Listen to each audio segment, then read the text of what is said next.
నిర్మల్ జిల్లా వెంగ్వాపేట గ్రామ సభలో రసాభాస చోటు చేసుకుంది. ఇందిరమ్మ ఇండ్ల జాబితాలో తమ పేరు లేవని పలువురు ఆగ్రహం వ్యక్తం చేశారు. పలు పథకాల్లో అవకతవకలు జరిగాయంటూ కేవలం కాంగ్రెస్ కార్యకర్తలకే కేటాయింపులు జరిగాయని చెబుతున్నారు. ఎన్నో ఏళ్లుగా అద్దె ఇంట్లో ఉంటున్న ప్రభుత్వ అర్హుల జాబితాలో తమ పేరు లేదని ఆవేదన వ్యక్తం చేస్తూ అధికారులను నిలదీశారు. దీంతో పోలీసులు కలగజేసుకుని లబ్ధిదారులను సముదాయించడంతో పరిస్థితి సద్దుమణిగింది.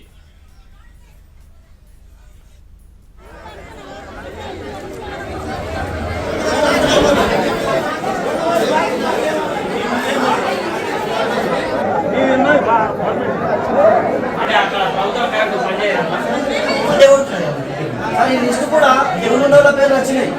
అంటే తన వాస్తవంగా గవర్నమెంట్ పెట్టిన రోజు భూమి లేని వాళ్ళకి ఇవ్వాలి.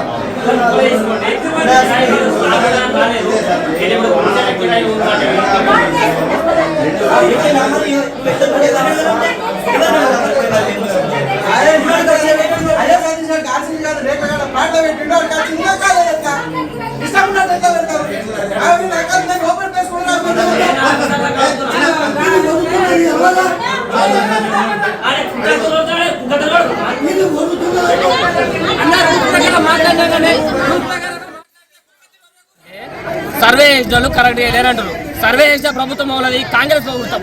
మరి కాంగ్రెస్ ప్రభుత్వంకి వెళ్ళి వచ్చిన ఈ అధికారులు వీళ్ళు కూడా కాంగ్రెస్ అధికారులే. మరి ఏం చేస్తున్నారు అంటే చిన్న స్థాయి నుంచి సర్వే చేసిన వాళ్ళు కరెక్ట్ లేరు, మళ్ళీ వీళ్ళు వచ్చిన వాళ్ళు వీళ్ళు కరెక్ట్ లేరు. ఫస్ట్ ఆఫ్ ఆల్ ప్రభుత్వం కరెక్ట్ లేదు. ప్రభుత్వం పెట్టిన వాళ్ళు ఫస్ట్ ఆఫ్ ఆల్ ఇక్కడ ఎవరైతే సర్వే చేయాలో వాళ్ళు కరెక్ట్ చేయాలి.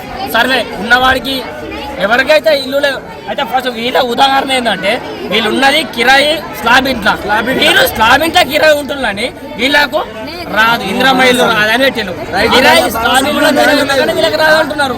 అది కరెక్టా? అది మేము కూడా లేదు.